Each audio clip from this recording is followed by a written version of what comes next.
honeys. Welcome back to Honey Talks 2021, the first episode of the year. Happy New Year. Happy New Year. Happy New Year to all. I hope that you celebrated it with your loved ones, even in this circumstance.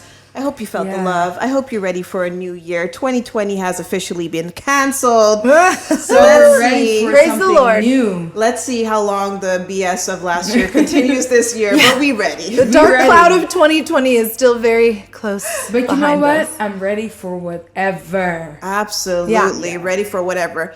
If y'all don't know us yet, I am Cynthia, 1/3 of your host, and I'm here together with my girls. Hey, I'm Lily. And I'm Felicity, back with you again. Yes. And this episode, we're going to talk about business, entrepreneurship, freelancing, everything to get your coins and your bag in 2021. Yes, let's get it. Before we get there, though, let's go a little bit down memory lane, because it has been a journey of entrepreneurship for all three of us. Yes. And I want to start with a few questions. Let's ease our way into the topic. Question number 1 is, do you remember what your first ever side hustle was? Yes. Oh, Lily, since you're first, bring it on. It's rapid fire. Well, I guess in my experience, I started modeling and acting when I was like 13, 14, started doing acting classes and stuff. So I think, it was like early on to have a job, but like a real professional adult kind of job. At 14 was maybe a little young to get thrown into that world, but it definitely taught me a lot. And I realized as a freelancer now, going on 5-6 years, I learned a lot about that, like this sort of thing of like you hurry up and wait, and you're like pitching for 100 projects, and maybe you get 1, and maybe you get none, or maybe you get 10. So that sort of inconsistency and like butterflies, anxiety, and also, kind of how that you got to really be able to separate your creative work from your personal self-esteem and stuff like that. Like sometimes you're just not the right fit, especially with modeling. It's just like you either want this or you don't. You either fit the brief or don't. And as a creative, I do mostly copywriting. And sorry. We're talking about the past. The past is the past. Well, the past is the past, and I would say I did learn a lot in high school, taking that on. So you were a little model. Well, Swinging them hairs, smizing into the camera. I do smize, mostly awkward smizing and goofy faces. I realized soon on I wanted to be more behind the camera than in front of it. But I did a lot of like modeling and hosting, presenting. I was like the school news anchor back at, that wasn't paid, that was class, but but it's still a job. The face of high school news. I like it. Yeah. What about you? Do you remember, Felice, what your first ever hustle was? My first ever hustle was working for my mom. Oh, yeah. Yeah, my mom and my dad are both entrepreneurs. They have their own businesses, and growing up, I wanted to go shopping, or I wanted something new. I wanted to go out with friends, so I would ask them for money. Yeah. And I'm kind of spoiled, though, so, The truth comes out. I mean. Yeah. But at some point, I think I was 12. That was the first time. It was like, you know what? You want all this stuff? You gotta work for it. Yes. So at first, my mom made me create all her invoices and stuff like that, all the computer stuff, and I just at had to 12? type it. Yeah, I need to type it out and print it for her. Wow. And she would give me everything on a piece of paper, and I needed to make it digital. Yeah. And then after that, when she opened the restaurant, I was I think 13, 14 years old. She had me working there in the weekends. You want to do stuff? You want to buy something new? And especially when I started to go out at 15, it's like you need to work for what you want. So she had me working for her. Yeah, that was my first job. Yeah. Learning the value. A real job though, because I didn't have the daughter privilege there. Right. The expectations were higher. Expectations were high. Yeah, How about you? Yeah, my first job was similar to yours. Actually, it was actrice. I was acting and modeling when I was 6. I just realized I was 6, 7 maybe, because I just moved to Indonesia, and my friend, one of my best friend's mom was like this famous entrepreneur and designer in Indonesia. So my pictures would literally be all over malls and places like that. I would love to see these. Maybe we can edit a few pictures into the episode. We'll see, but I will my show God, I them hope to so. you for sure. That'd be amazing. But I remember I was on set every weekend, or sometimes, really? would like after school, it would be like, okay, because she was like rapid fire with these collections. So I would be modeling for her. So I didn't even think about that until you said you were modeling, that was my actual first job. Because in my mind, I register my first job being, I was 14 working at this famous drugstore here in the Netherlands that starts with a K. I don't know if you can say brands. And that was my first side hustle there. because I had the same mentality as you, Phyllis, where it was like, I want to go shopping or do things with my friends. And I'm an only child. Yes, I'm hella spoiled. But my parents... I was not that. My parents always made me aware of working for what you want. So yes, I was spoiled because it's the only child, like stereotype, you get spoiled because they're also you're the only one to like give your attention to. But at the same time, it would be like, but do you have good grades? So there was always like something for getting your gifts or whatnot. Right. But I just remember at a very young age always wanting to earn my own money. Yeah, So that was one of my first jobs. And also standing on the markets with my grandmother selling antiques. Look at I used to love that. And I used to make hella bank at the end of the day. I bet you did. Yeah, somewhere between like a good to, like now in euros, between like a good, starting at 2 was the minimum. It could go up to 600 to 800.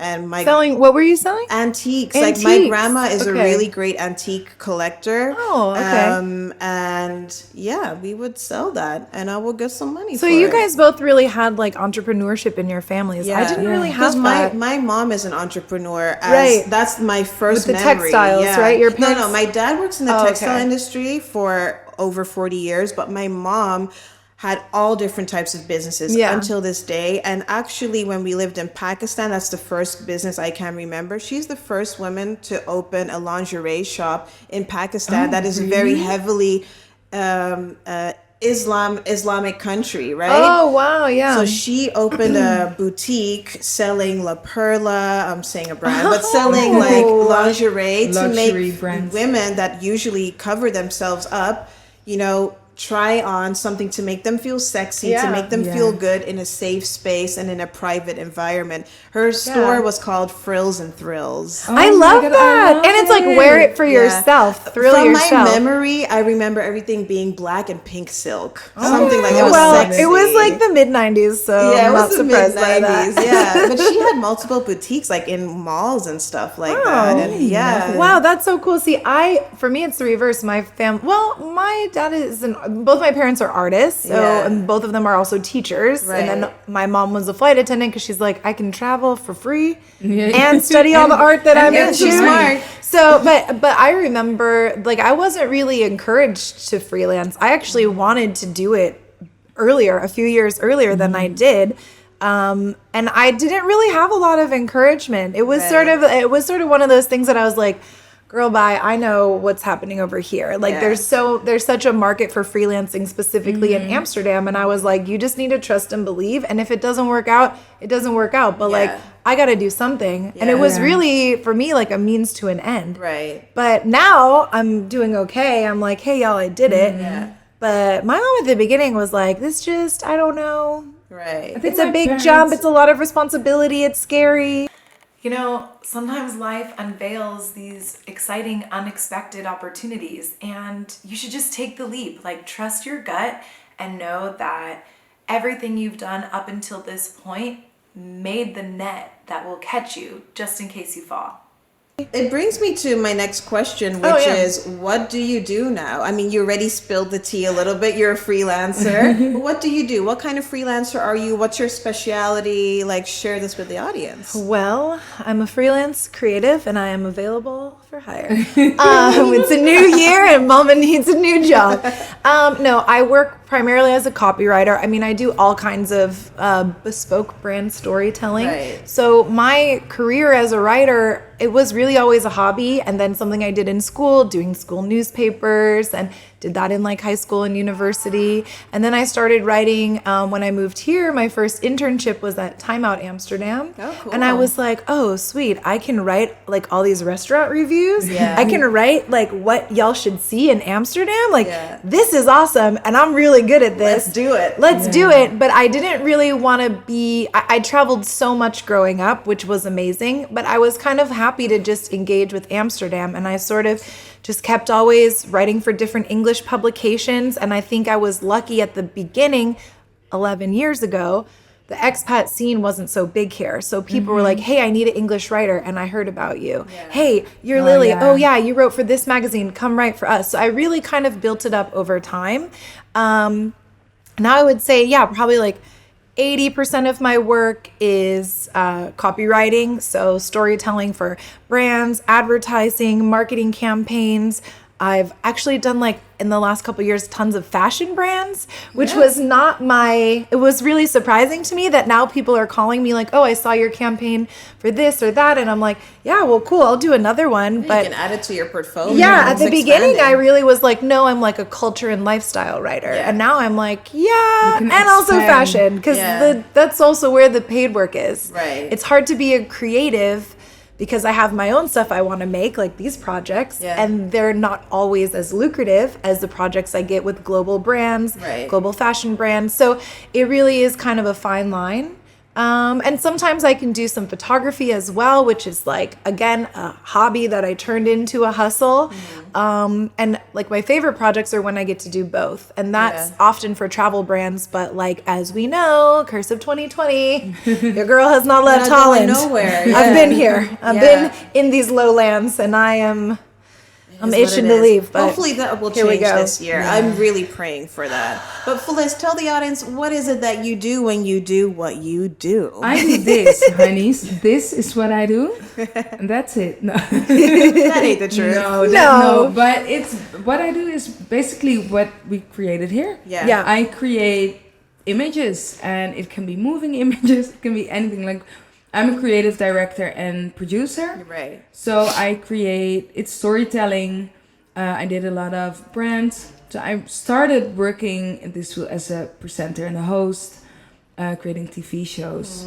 And then I moved over to the commercial side of it. So I created music videos, commercials, campaigns. I did a bit of branding and communications and PR. Yeah. And now we're back at the core of my purpose, and that's storytelling. Yeah. But Felice, I don't know if you still have this business, but you are a business owner as well, entitled Agency. How's Yeah. that going?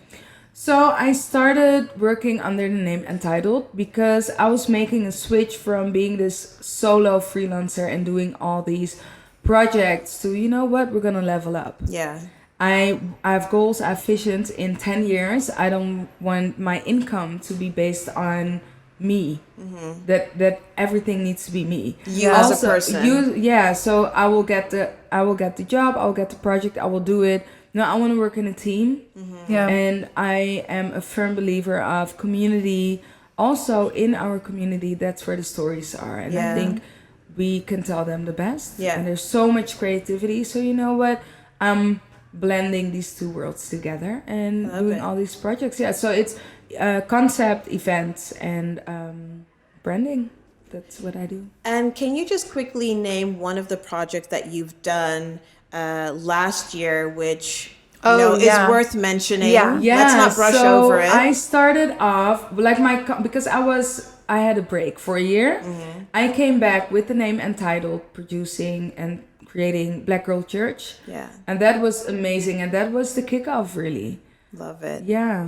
Are they able to see, because Black Girl Church is also a documentary, right? Or a movie. Are they able to see this online as well, apart from... It's hidden, so you can. It's not open, unfortunately, but they will be. Yeah. Because it's still in the running for film festivals. Oh, cool. Yeah, so then you can make it public. Well, I hope you have the chance to do another event, maybe in a different country or city, because we've had it in Amsterdam. But you know, I'm hoping for London. Yeah. For I wanna personal go. selfish reasons, because I love the city. But we should have done Black Girl Church London. The whole concept that we thought of for Amsterdam, we copy pasted it to London. Yeah. But then the pandemic hit. Yeah. Right. It's a pandemic. So 2021, we're you know.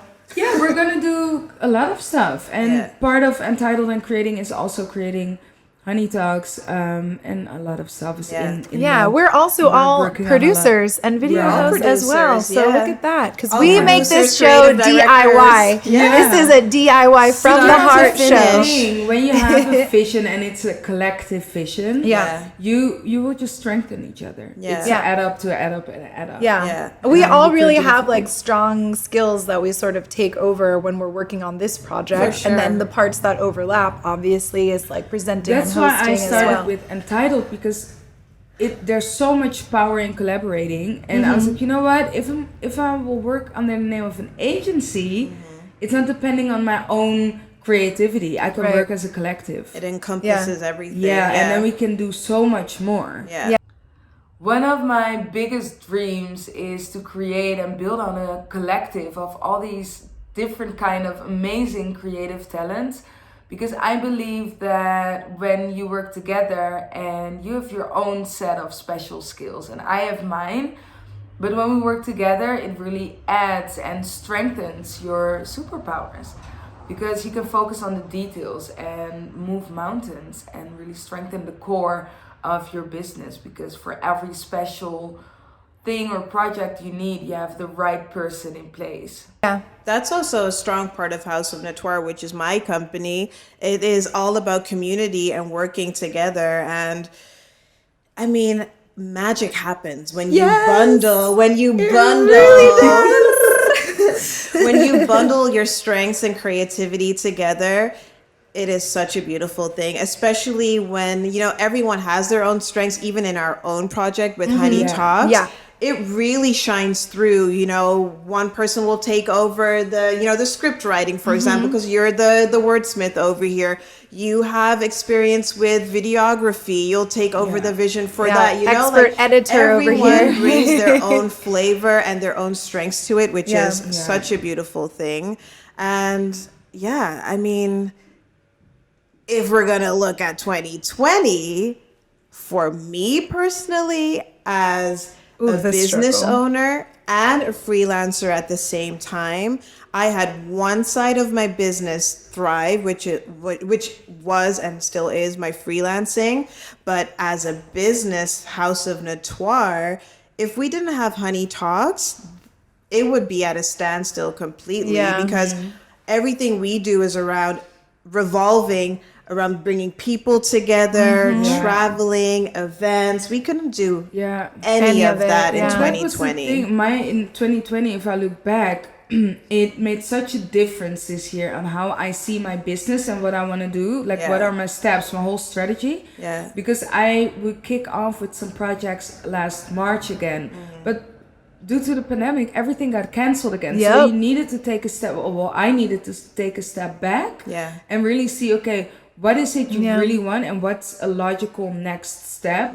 And you can dream big, you know, but sometimes you need to calm yourself down a little bit and move it into another direction, because that's how it goes.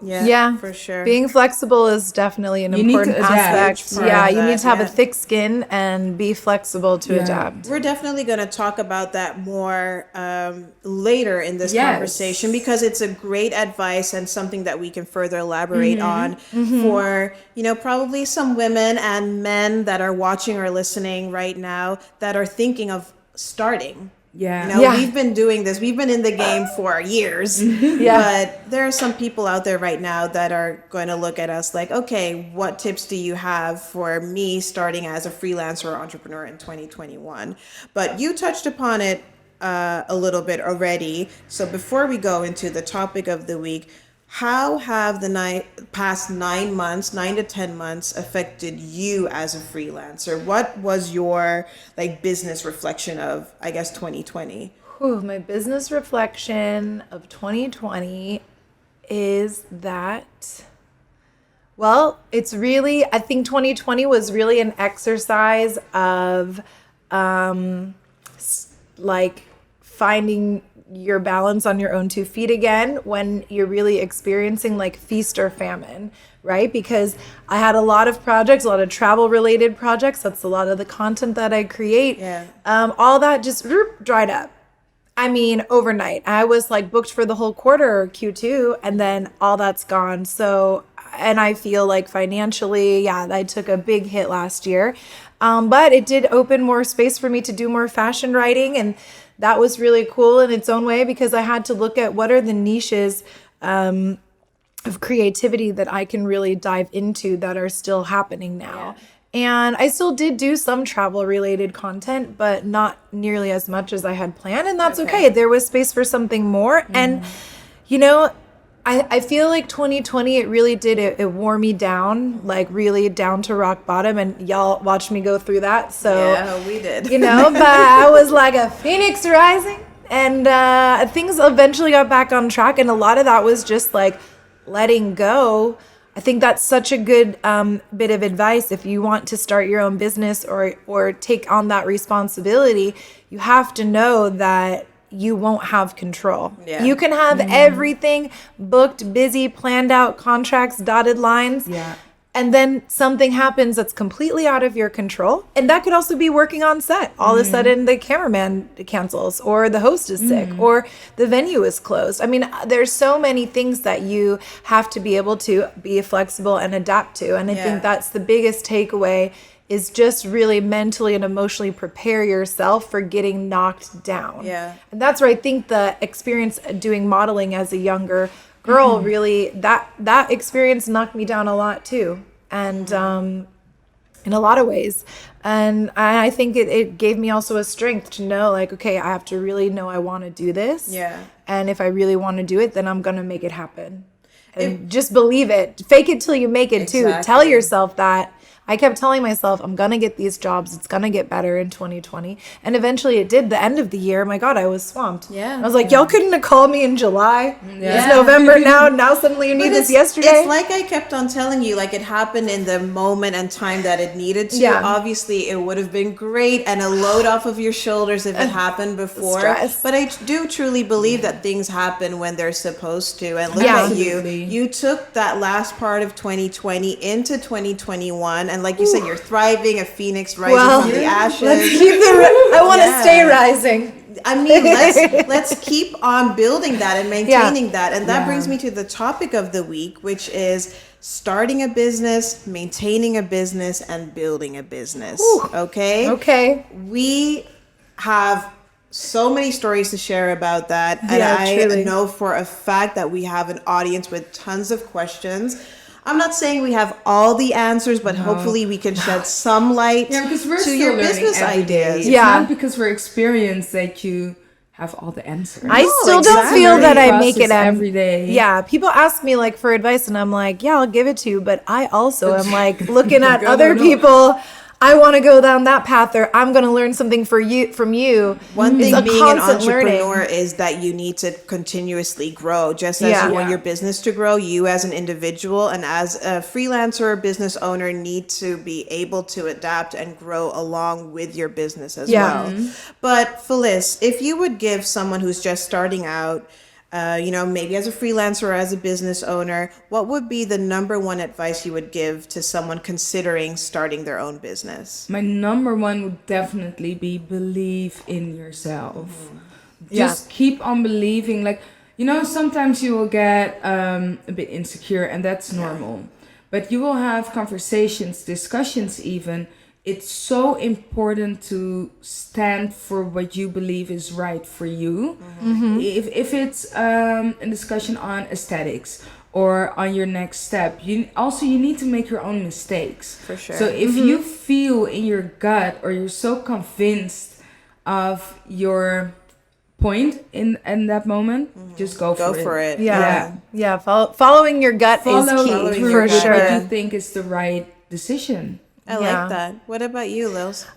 So a piece of advice. Well, I would say preparation is key.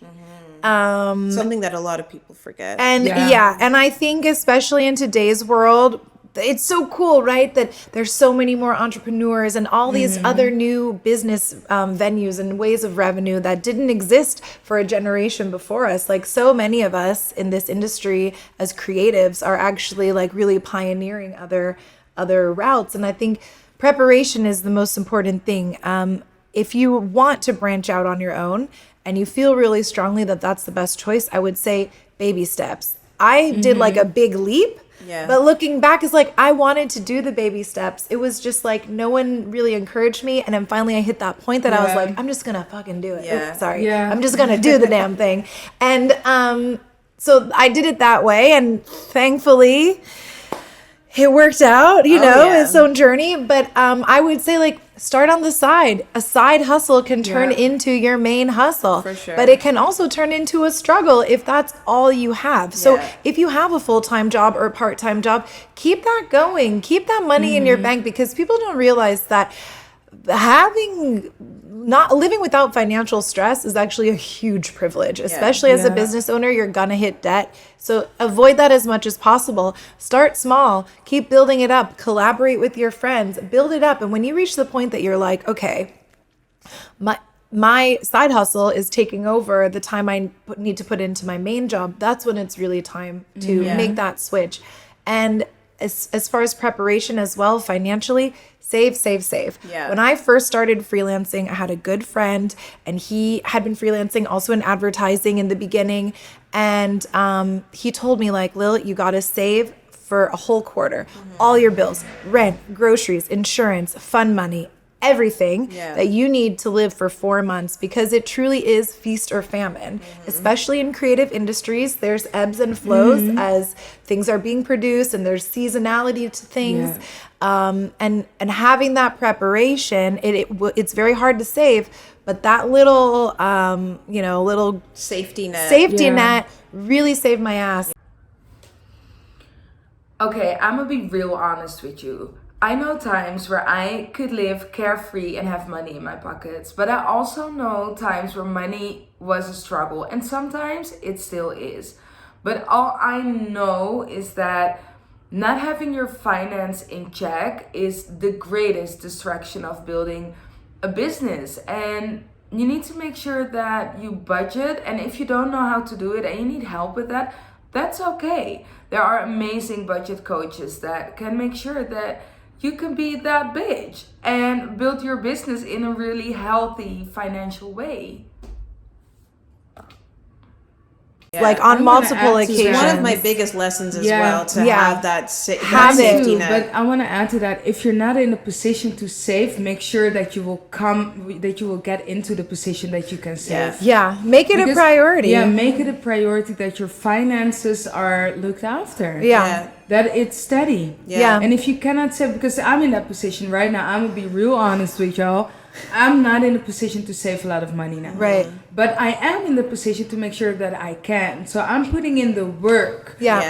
The other, like, I don't even know how, but I'm putting in the work to make sure that I'm out of debt and I can set aside some money every month, And 2020, I think a lot of us are in a new financial situation that we weren't. If I hadn't saved, I'll tell you right now, I think I probably would have had to move back home. I don't know what I would have done without having saved. And again, I'm freelancing now for 6 years, so there was time. But I don't know what I would have done if I couldn't. I lived off my savings for 8 months this year. That's crazy. This is the first year I finally started paying myself a salary. So as a freelancer, all the money I would get would go to my business account, and I would just, because I do two things. I'm a freelancer and I'm a business owner. So as a business owner, I would invest all of my own personal money into that business. And we'll talk more about that later. But as a freelancer, I would just take everything I would get and be like, oh, I can just eat from that. That's my money to spend. And I never really saved, even though I've been freelancing for almost 4 years, a business owner for 10 years. I have never really saved until this year. Wow. And I've never paid myself a salary because, ladies and gentlemen, don't forget to pay yourself a salary. Budget. Budget. I set aside a certain amount of money and I say, hey, Cyn, this is your salary. This is what you're going to work with. And at the same time, I budget a small piece for my savings account, whether that is 50 euros, whether that is 200 euros or more, that's all up to you. But make sure you give yourself a salary and make sure you give yourself a little budget for savings and you're going to build from that. Yeah. So one thing is to start your business, but what a lot of people I think forget is that having a business or being a freelancer will throw a lot of curveballs at you. Yeah, for A sure. lot. So one thing that is super important is to be adaptable. In your career as a freelancer or as a business owner, do you recall a certain moment when you had to be adaptable? Well, definitely 2020, because the thing is, I kicked off as this new freelancer, like a new route with Entitled. That was September 2019. And then I was like, okay, 2020, I started a day job, like something like, with, I don't know, something. So Marketing I'm struggling with my words here. It's like a marketing kind of position, right? Yeah, kind of marketing. Yeah, so I started Entitled with Black Girl Church. And then I started working for a company for 3 days a week. So I had some stability on the side. Right. Yeah. In the meantime, I worked on getting new projects and doing a Black Girl Church Part 2 in London. So everything was settled. And I thought, okay, in March, I'm going to take off. Yeah. And I will work with a team, and everything was settled, kind of. And then I would leave. March 2020. I left my day job. Yeah. Because my freelancing Entitled had it covered. Yeah. And you felt secure that you would be covered. March and 2020. And then Rona happened. Yeah. So literally everything got canceled. But at the same time, I was like, you know what? Also, I'm a mom, so I needed to adjust a lot of things. Yeah. But I took a step back really, really quickly. My head went like, okay, 1, 2, 3. We need to do it differently. I first focused on what's the most important, and that's my family life. I made sure that everything was in order and stable for that. And then I started to think about, okay, what we're going to do business-wise. Yeah. And it took off in a different way than I thought it would be and what I hoped. But honestly, looking back, for the better. Right. Yeah. Because I made some decisions in what I want to do, what I don't want to do. And because I was always a producer, it was so easy for me to get producing jobs and projects. But that's not what I wanted to do with Entitled. It was what you were used to, and you had a moment of reflection. Yeah, but you got to go back to basics. Yeah. Keep everything afloat. So now I look back at it and I made the right decisions to keep it moving with a goal and vision in mind. And I'm not, that's it. That's great. Lily, did you have a moment aside from 2020 where you felt like, okay, this is a moment where I need to take a second to reflect and adapt my, freelance work ethic or whatever it may be? Is there something that you recall? I mean, to be honest, I think I a lot of times just got really lucky. I think that's one of the things where I had a very strong network. I did my master's here in Amsterdam in communication science, persuasive communication. And I really made that choice wasn't because I felt like I needed a master's degree, right? No, you're either a strong storyteller or you're not. But I knew that I needed the network. I needed those connections. I didn't know enough Dutch people. And I thought, okay, well, I'm in my mid-20s. I have a strong career, also background with communications and marketing. Yeah. I really want to transition to doing stronger copywriting. Like, this is what I'm really interested in. And my choice was sort of like, well, I could get an internship at an agency, and that would give me a lot of useful experience, or I could do a master's degree. And I chose to go the academic route. I guess, I mean, I'm a nerd, but like, I don't know. I think they were equal in opportunity. I chose that route because it felt like the right fit for me at the time.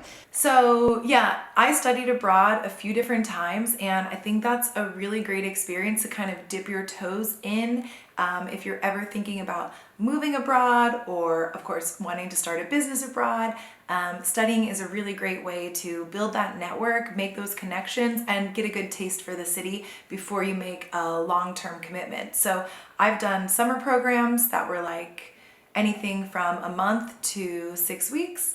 And then, of course, doing my whole master's over here.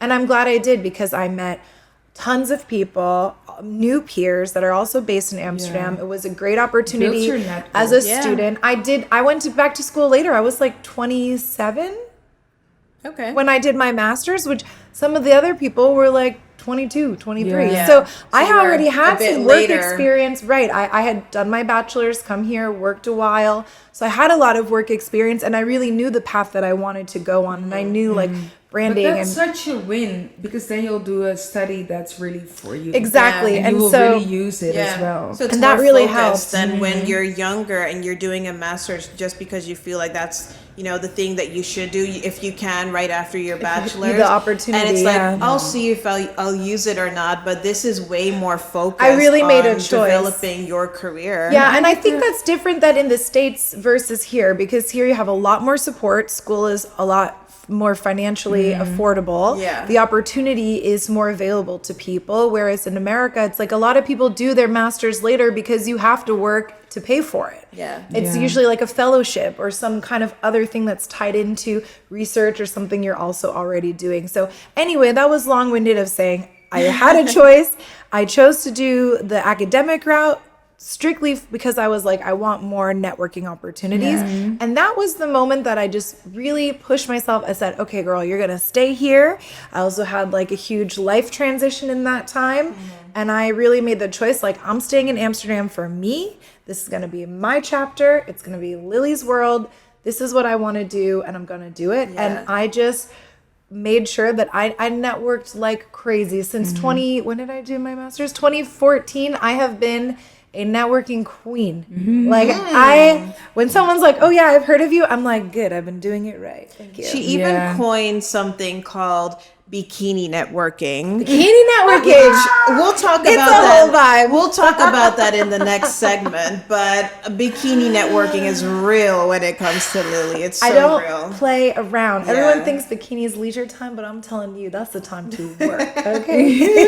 No, but No, go but- ahead, Feliz, because I just wanted to further elaborate on the adaptability. Oh yeah, I wanted to say that it's so how when I hear you talking, it's like, oh, looking back, this whole journey Yeah. of creating this vision for yourself. So you start at some point Yeah. thinking that you know what you want to do, then you do all these different things Yeah. and different paths, really, and then at some point you decide, oh no, it's something else. I'm going to this side or that side. Yeah. It's so fascinating, but it's a beautiful journey, Yeah. to be honest. Yeah. Well, that's exactly what I wanted to talk about with House of wow. Notoire as well, because we've been in the game for 10 years, and I've always called, big up House of Notoire, but I've always called House of Notoire a prince or a Madonna, changing identities and looks and, you know,